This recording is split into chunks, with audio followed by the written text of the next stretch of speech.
And we are back to the, as it's always been named, series Free Period, with myself, Steve, and your unofficial dropout NADPOD reporter, Joordan Brown.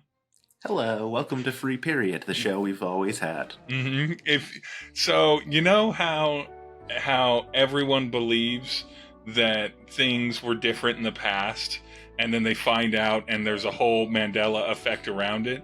That's what you're experiencing, and don't go back to episodes 5 through 1 where there's visual proof that it was different. But nonetheless, don't Fruit of the Loom us and actually go look into this and find out that it actually did happen. Believe that it's a Mandela effect and move forward. Nonetheless, Joordan Brown, Joordan Brown. Your middle name is just Joordan twice, right? Sure. Or it's not. Or is it double Joordan? Is it officially Joordan double Joordan Brown? Yeah, double Joordan. Joordan Okay. Double Joordan. Yeah.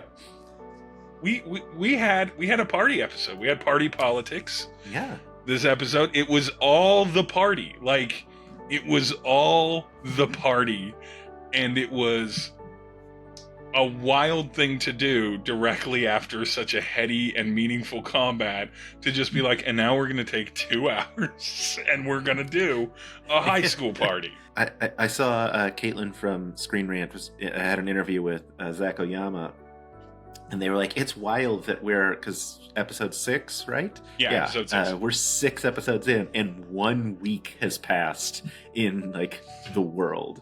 It's like, yeah, that's pretty intense. It's going to be a tough year. I'm really excited for this 200 episode season of Fantasy High, where they do it day by day across the school year, and that's it. It's a 1-to-1 ratio now. But yeah, it is. They did an intense thing, but it looks like it might open up a little bit more. We'll call it travel mechanics or downtime mechanics, because from the trailer, it looks like they're going to be rolling a lot of dice, yes, but not in combat. Next episode. You gave me a little teaser of this. Not that you revealed what it was, but you intimated this when we discussed.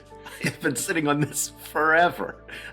You were like, oh, they definitely do something for D&D mechanics and like tabletop mechanics in school. And that was like 3 episodes that we talked about ago that we talked about that, and you were like, it definitely didn't know it was going to take so long. But I also didn't know the details behind it. I just knew that there was a stress mechanic that involved like rolling for, if you want to be good at school, well, that might hurt your popularity, which might hurt your job, or you're going to have to pick where you can't do everything. And that's brilliant. It's good, and I'm going to steal it. I'm going to absolutely, because you can steal it for anything. And so easy. Yeah. Let's talk a little bit then about like how I feel like that was in the back pocket in Brennan's mind from the jump. Like, he knew that in order to accomplish more of a school year, he would do it a little differently than he did in the first season of Fantasy High, where it kind of just jumped periods and then was like the most notable moments, right? In order to accomplish a year, I think he wanted to bring that in, and I think it was in the back pocket. So let's talk. Do you feel like that now, knowing that and knowing the implications of how much rolling they're doing, how do you feel like that affected the first quarter of the season, story-wise, structure-wise? Yeah, I mean, I think Brennan laid some brilliant groundwork with obviously Gorgug comes to mind first of, hey, you're gonna have a 400% class load, and then just being, Zach being like, okay, not knowing like, oh, I'm gonna have to take stress tokens to be able to pass my classes, and I'm sure there are consequences to that. Mm-hmm. I think Brennan did a brilliant job of setting up. I mean, there's a reason why you picked up on, 3 episodes ago, of, he seems to really be leaning into the stress of it all. Mm-hmm. Brennan is built, he laid that track, and he let them cruise their way down it until till it came to this head. He knows his players, right? He knows his friends at the table, and he takes advantage of that. But I do think that it really reframed, because I talked a little bit about like how heavy the table setting was for this season, because it felt so heavy-handed to do essentially like 2.5 like full first week setup, school's gonna be tough episodes before the first battle at the mall. And and yeah, it was going to classes, but now it all kind of comes in. It's like you had to set that much table so that when you're burning through something mechanically, it's exciting. Because now all of us are excited because he let them make their bed, as you say. He let them cruise on down that track. So now they've made their bed and they have to lay in it. And we're very excited to see how restless they're going to get, because all of them have so many things that they have to manage. You're right. Gorgug is sort of top of mind because there's like bare minimum 4 just for education, and then everything else. Thank God he's already on the Alvarez. I mean, Riz is going to be in trouble rolling for every single extracurricular that he's in. Because we only got through the A's. We only got through the A's, through the A's and the Soil Club. But the A's and the I feel like the Aviation and Apiary Club overtook, blocked out the Soil Club, because when you have a World War I, like 1917 biplane pilot, and someone that becomes a nemesis to Fabian in an interaction in an episode, you can't remember anything beyond that. Man, that I would die for Gertie. Absolute perfection. Everything about that scene, starting with if you join, we'll have 3 members, because Riz was the second. Oh man, what a funny call that was. And then instantly lose commitment to it's not good, honey, and then Gertie being like, no, I'm gonna kill you then. And she starts off so lovable too. It's like, I made you this Applebee, like it's so good, and you're like, why would you be mean to this young woman, Fabian? But everyone else at the table hexing whatever they can do to make Lou be worse. I think what we get is this very exciting, very tense dice rolling. I think that's the big part. And it makes me like watching that trailer and them just like slap cutting all the smash cutting dice roll after dice roll after dice roll. I'm just like, every time I was like, I'm getting so fucking hyped for a series of skill checks. It's gonna be dramatic. Roll for how much money you're gonna make at your job. I've never been more excited for a roll in my life. Right, it's right up there with Barry's Big Win Casino, but the stakes are so much higher because the Big Win Casino failed. Whatever, but truly, I think what it really does too is it opens them up to really. There's the big bad. There's the obvious big bad that they're investigating, and everything, or at least the God side challenge, and everything. But I really think that the big bad is that it's kind of just he's really leaning into it being growing up. Yeah, it's angst all the way down. From Fabian's terrible, like you said, terrible decisions at the party, Ivy, Gertie, just bad decisions, not going to play Twister. Oh, Fabian, you monster. Fabian, you absolute... What was Allie, I think, referred to as you're just mad because when they were doing it in characters, Krista and Fabian, and it's like, what, you're mad because your entire social group got to see you be a social coward in front of so I got the episode early, I think, and so I knew, because people always will ask me, how is it? Is it going to emotionally wreck me? And I try not to answer those kinds of questions, but it's man, most of the episode you're going to be pretty okay, but there is going to be a phone call with Tracker that is going to make you feel bad things. Ooh boy. It's tough. It's tough because there's so much fandom and attachment related to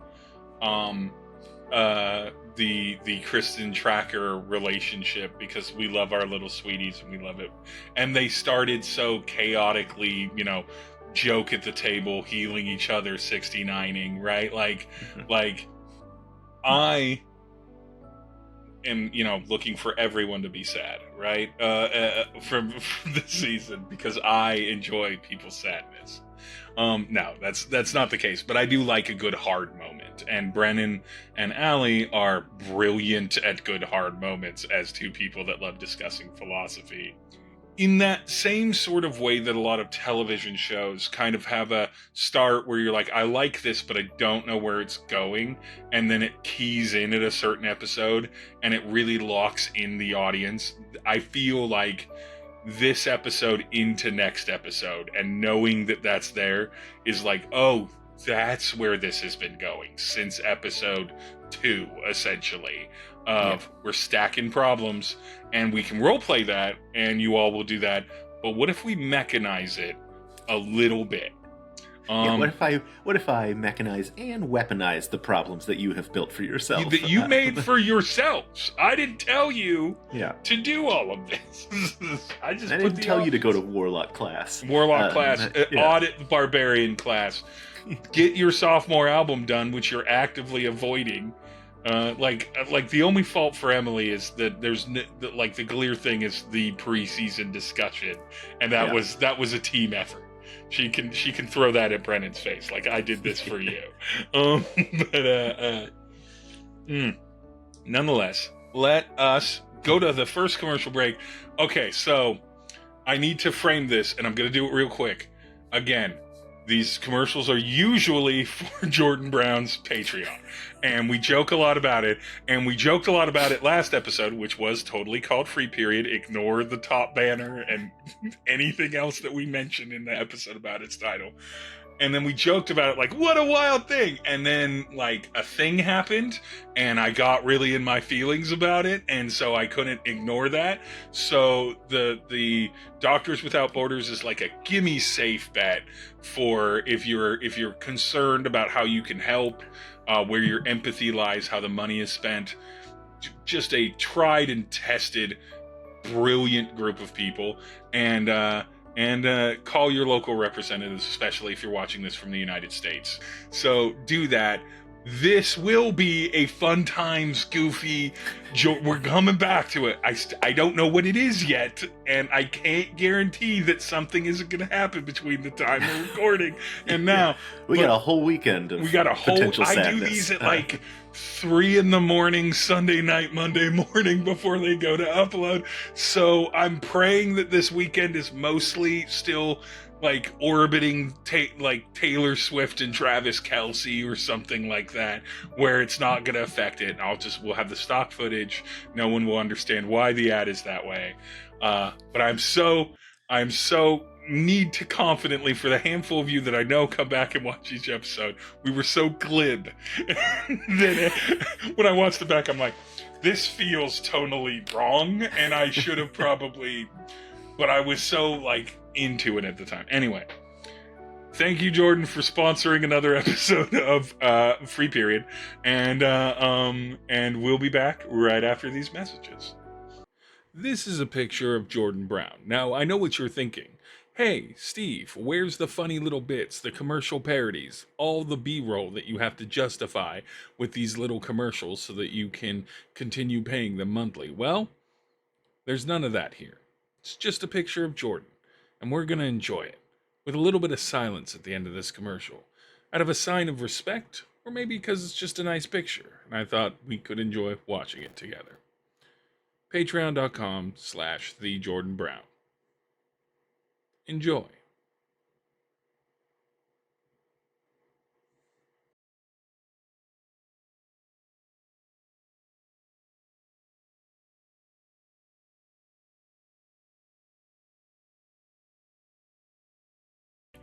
Welcome back to Free Period with Jordon and Steve.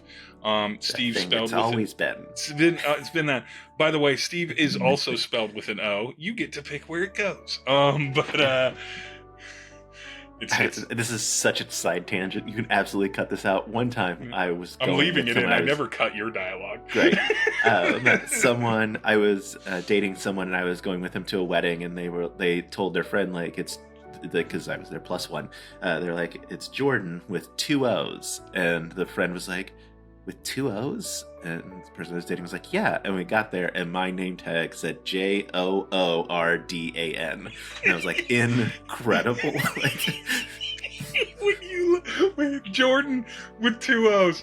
I love the idea that someone looks at a name tag and they write Jordan with 2 O's, and they're like, I can see no other solution to this than 2 O's on the front that would definitely no other way change. to solve this. Yeah. I don't know if I can say the name Jordan with 2 O's on the front now and not be like tossing out some sort of like backhanded slur at someone right. named Jordan that happens to be of the chosen people. But like a wild choice. But we're back and we're talking about what is it? Political party? Party politics. Party politics. That's what it was called. Party politics. All right. So we're in a situation now where we've got this, like, the water, the shoreline has moved out, and the tidal wave is coming in. And I think what I wanted to bring up about this is we all have them when we run sessions, and this is a key portion of story writing, like 101, 102, which is that the rising action, the evolution of things has peaks, valleys, peaks and dips and valleys and peaks on a general upward trajectory to a climax. And this was a great simmering dip into this. And I think it really applies to running games, and it really applies to when you are looking at the construction or outline of like any kind of storytelling, which is, where do I give a place of what should be relaxation, but the audience and the characters involved, the reader or the audience is as tense as the characters are about the fact that they can't live in this bubble. And that is what this whole episode is, from start to finish. Riz never puts it down. Riz never. Where's Kimberly Copperkettle? Why aren't she wouldn't they miss here? The party. She wouldn't. A lot of the rest of them are there, except for Marianne, who may have been there and they missed the party. What? And would have missed the party of all of them. Jordan, as both a GM and really as any sort of person that constructs like any literature with a narration, and I'm not even just talking about fiction, because this gets done in any sort of explanatory too, usually. A longer journalism piece is going to have the same sort of like, it's going to be very factual, but how you present and arrange those is meant to keep the reader consuming them. How do you ever do like these whole session simmer pots, or does that come off the rails a little bit more for you? I mean, I can certainly say I have never done I don't think I've ever done a whole session that is one night. In this style of like maybe if it was like, you know, like exploring a dungeon or whatever, like there might be like a couple of combats, and there's, you know, like, but there's no combat. I mean, I guess technically Gertie and Fabian had combat very briefly, but very briefly. Like there's no like 6-player combat happening. Like there's no hour-long combat taking up like most of your session. I don't know that I've ever, and this was just, I mean, it was masterful storytelling by Brennan, and obviously all of them, but Brennan leading that charge of like, no, we're going to stay at the party. We're not going to skip to the next morning. You're going to sit in this. We're going to see how bad Kristen's night can get as she copes with the death of her god, Tracker's phone call, like just everything. I love that she can't cast spells. In case you missed it in the adventuring party, that she has the Staff of Doubt that's allowing her to do like the invisibility and whatever other spells she cast. She doesn't have her cleric spells now. I love all of that. I think it's a. Oh, go on. No, it was a good simmering pot. Yeah, stew in it is indeed what was happening, and it was so good. Zach Oyama plays a perfect exasperated person in so many roles and bits that he's done in his life. And Gorgug at that moment is like, hey, I want to get something done with this person. And Rog is like, I am busy being a young man at a party. I am not involved in your thing yet because you haven't informed me, and you're not doing this. And so it's like, well, I guess it's a party. I'm not trying to ruin the vibe, right? Fig, immediate, like, oh, we're discovering that maybe there was a different cleric or paladin, something on the team related to Helio. Let's see if I can suss that out. I'm going to disguise myself as that person. Wait, I don't have any of the equipment to execute on this plan. Like, I 100% saw what Emily was doing. Like, what was the reaction going to be? Can we glean information from just that? But at the same time, Fig, and that's such a teenage move. Like, if they see him and they're dead, they're going to be like, what? And if they're not, they're going to, like, reveal that too. But then it's like, but then what? And Brendan having her being like, huh? And it's like, what do you do with that? You have no backup or follow-up. You don't know what this person sounds like. Much less how to properly be them, if they are alive. It was the texting Johnny Spell's phone all over again of like, fuck. Yeah. And I mean, it's not like ghosts don't exist. Half of the group lives with one, so it's not out of the question that you would see your dead friend. It was such an excellent, like, big move, foolish move, teenage move thing to try and shortcut into a bunch of knowledge about a mystery. And instead it was like the night was the perfect example of no shortcuts, not investigation wise, not emotionally, not through this big party that was so important for all of you to throw legend. To become maximum legend. And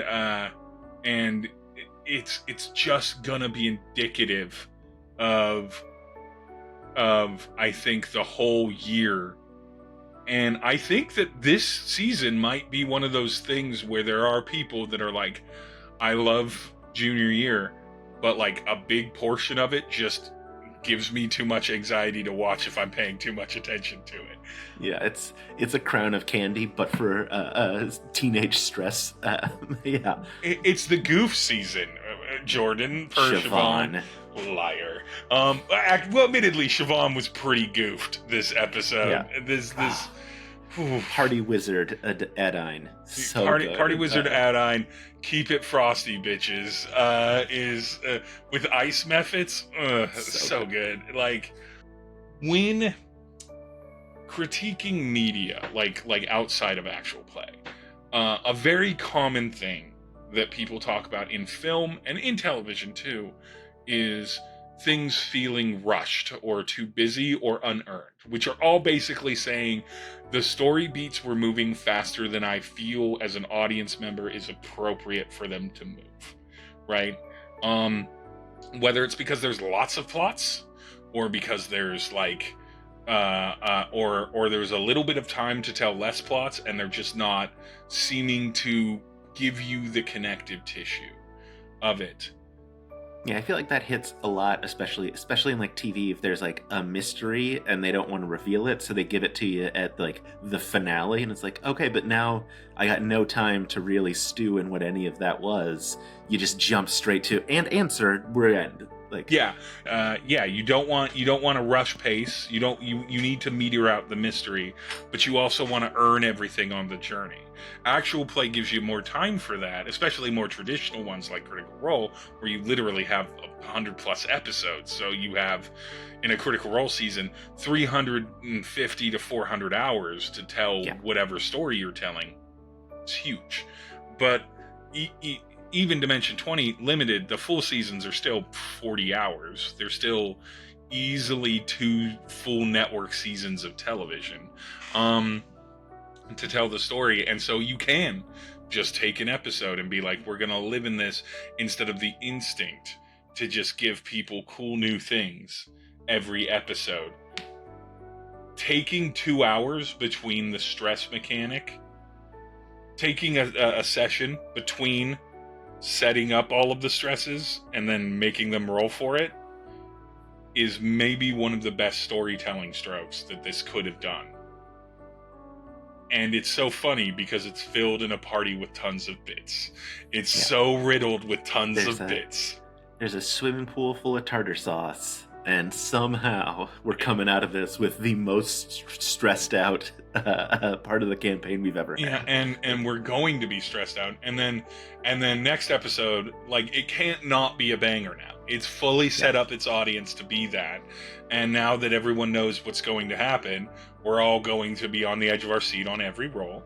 And we're gonna cheer, and we're gonna cry, and we're gonna again watch Murph literally turn into a 75-year-old man before our eyes. Yeah. It's gonna be great. It's as both in and out of character. It's gonna be Erica's Velociraptor attacks, but Murph rolling for the various extracurriculars he's in. It's just Brennan's gonna be like, all right, you have 32 rolls to make. Let me know how many you pass. Come back at to the me. End of this. Yeah. Come back to me. I trust you. Come back to me. Yeah. Let's go to anyone else at the table with less than this.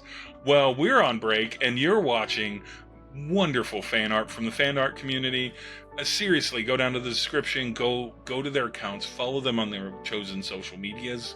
It's a free gift that you get. It validates everything about social media through them. Every argument against social media, you know how you make it better? Find creative people that just want to make the world a little bit cooler with the stuff that they make and the fandoms that you like. And then suddenly, it's amazing. And also, a lot of really nice and kind people that allow us to put the art on this. Enjoy the fan art. And we'll be back with some wild speculation after this.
It's wild speculation time. Thank you again to the fan artists. Make sure to follow their work on this. And then I'm going to move this back further every episode till I eventually do it like a proper YouTube.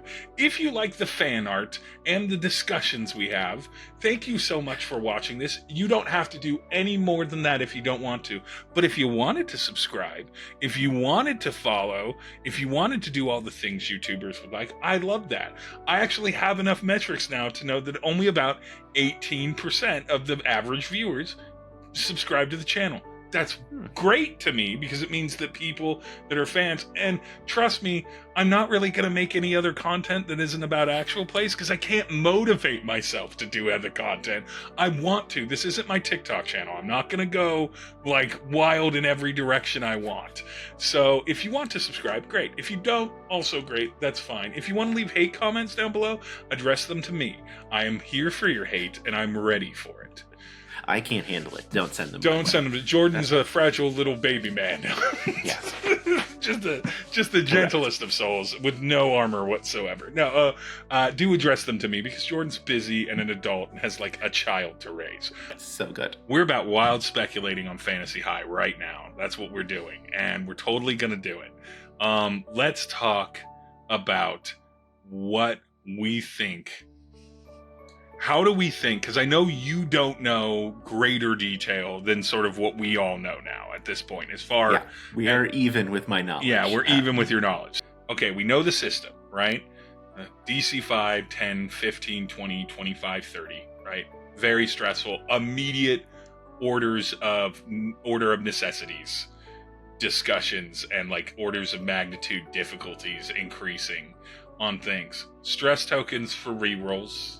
Rerolls or successes? I can't remember. No, rerolls. Yeah, not successes, which is terrifying that you might take a stress token and fail. Fail. Ooh, and everything. So we know like the what of the mechanic. And I feel like even from the trailer that it's not all going to be like, all right, so for the first 30 minutes of this episode, we're just going to have everybody start rolling them up one at a time and everything. It could be that way. I'm sure this group of people would make that very entertaining. Yeah. But I feel like they're going to pepper it through at least the first half, if not a little bit more, of the episode and everything like that. How do you think it's going to play out? Not successes and failures. We can't know what the dice are going to do. But how do you think it's going to play out from the jump of that mechanic?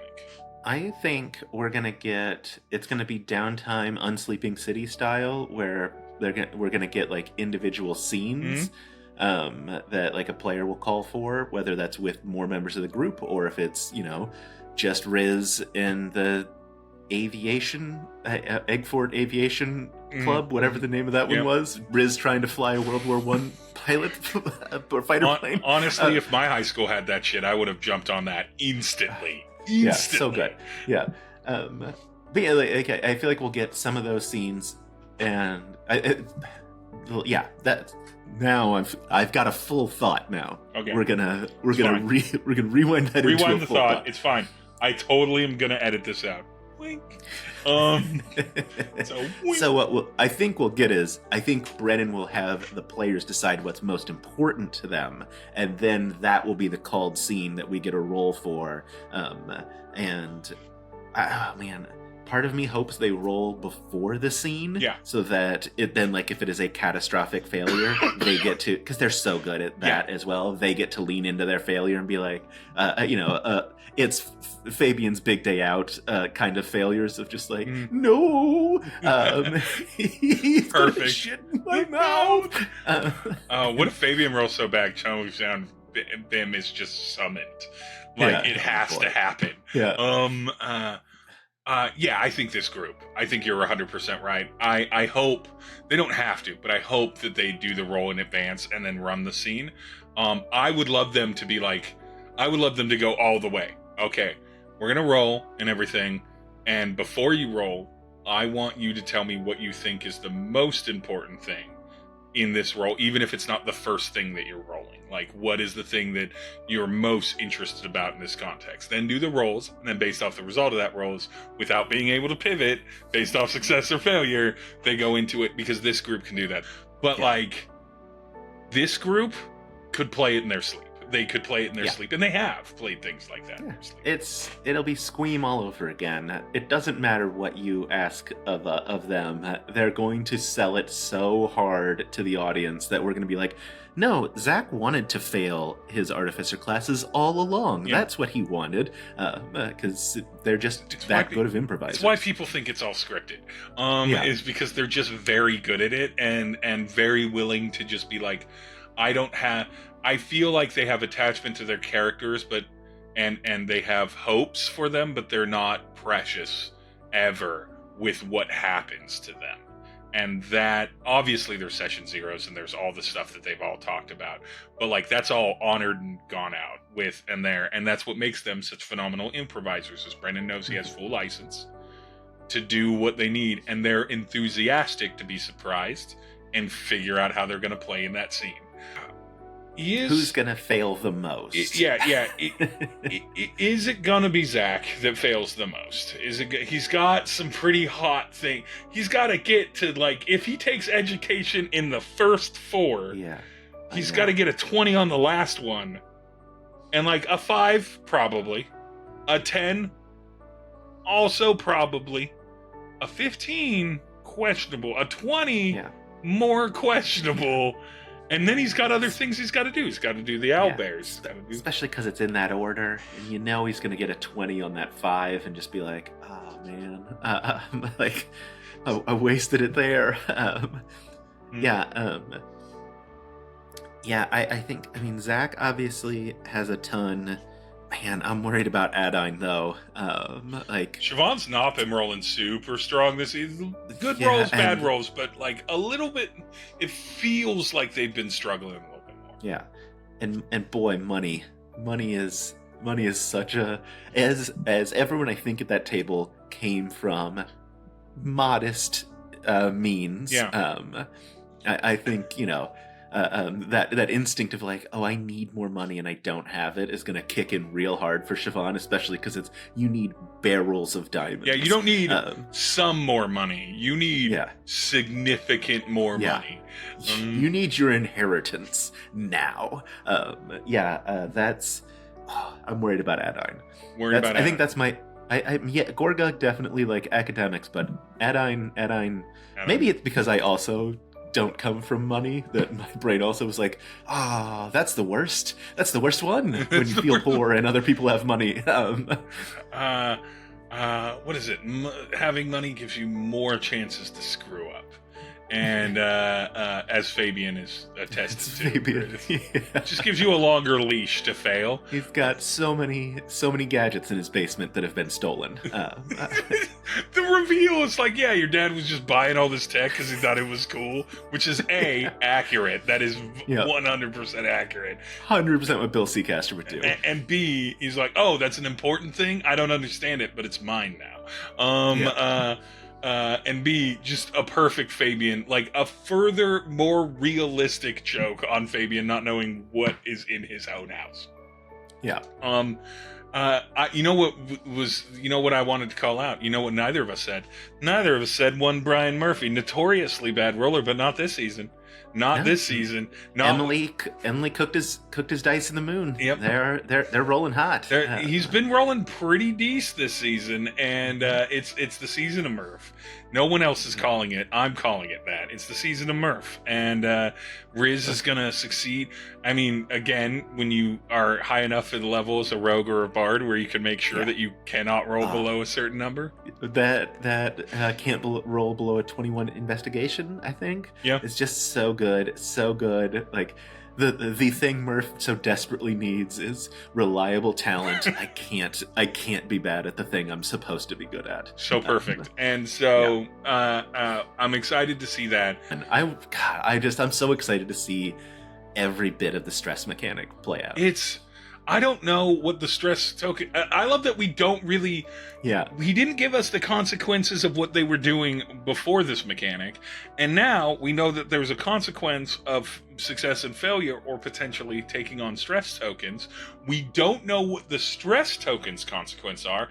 And there's another token set, and we don't know what those are even about. So... Yeah.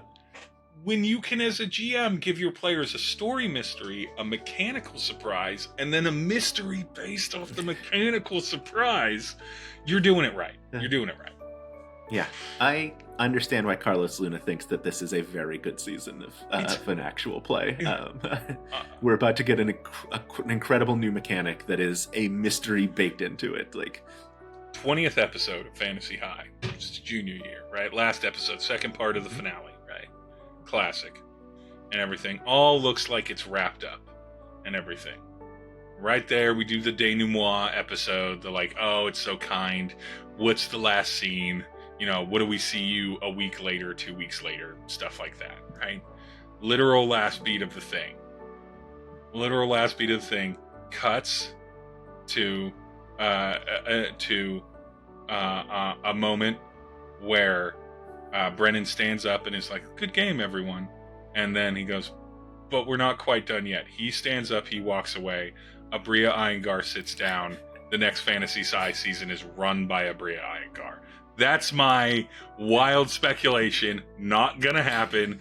If it happens, it will be out of control. Yeah. You can't edit it out. Edit this out, because if that happened, you would seem like a psychic. I would seem like I had inside knowledge. My new wild speculations are either speculations that are less wild, because that's what the show is about, or the most wild speculations. I also thought about pitching and then I don't know, Kingston Brown shows up and is like, we need you, and it's a Marvel cross multiverse thing. Not gonna happen in this show. They're not so hacky. But I think the main takeaway from this is that fucking next episode's gonna be so goddamn good. It's gonna be edge of the seat good. Can't wait to see it. Can't wait to talk to you about it. I want to just thank everybody that's watching this. Feel free to, comment if you want to. Not really for engagement, just if you have your own wild speculation, I'll read them. Jordan will be busy, doing good works on this earth.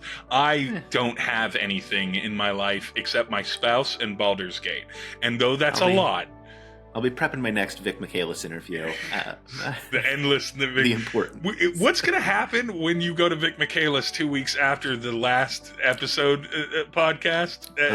So 4 weeks after the last? Yeah. So when are we meeting up to...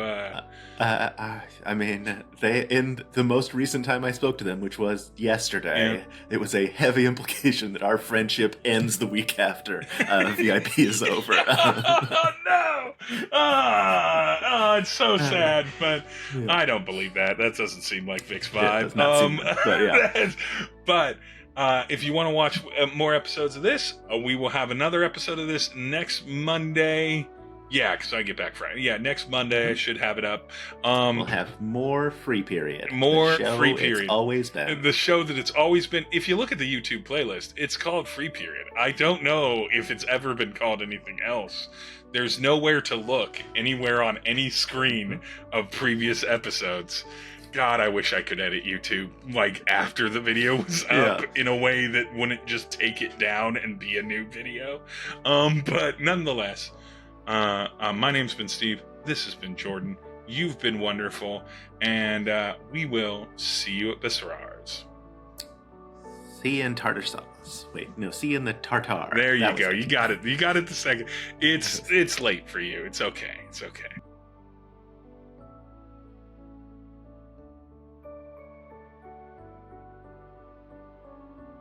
I'm busy fighting people on Vic's behalf on Reddit for no reason at all. Are people coming after Vic Michaelis on Reddit? Every once in a while. I hate that. Truly. There was one random TikTok. I don't know who they are. I didn't even follow them until I saw the TikTok, and it was an immediate follow, which is Vic Michaelis is one of the most important comedy minds happening right now, and they also compared it to oh God, I'm such an old man. Comedy Bang Bang. What? Comedy Bang Bang. Yep. I saw the video. Yeah. So I was like, this take, I don't know who you are. I don't know if I've ever seen any of your videos before. Immediate follow, because clearly of taste. Yeah, my favorite thing from this past week was someone commented on one of the very important people TikTok videos of Vic interviewing Josh Rubin with a puppet. And amazing. The incredible. And the comment was, Vic is so funny, they should get their own show like Tim Robinson. And I was like, what do you think you're watching right now? Because you're watching Vic's own show. Yeah, this is Vic's baby. It's not. Vic has their own show. I simply don't know what to tell you. Hey, I guess great news, because they did. They did. And it's great. And we're all better for it. If you didn't already have a bi-weekly podcast with Vic Michaelis about very important people, it would be very tempting for us to just split a little time and be like, let me do a quick tenor on very important people. But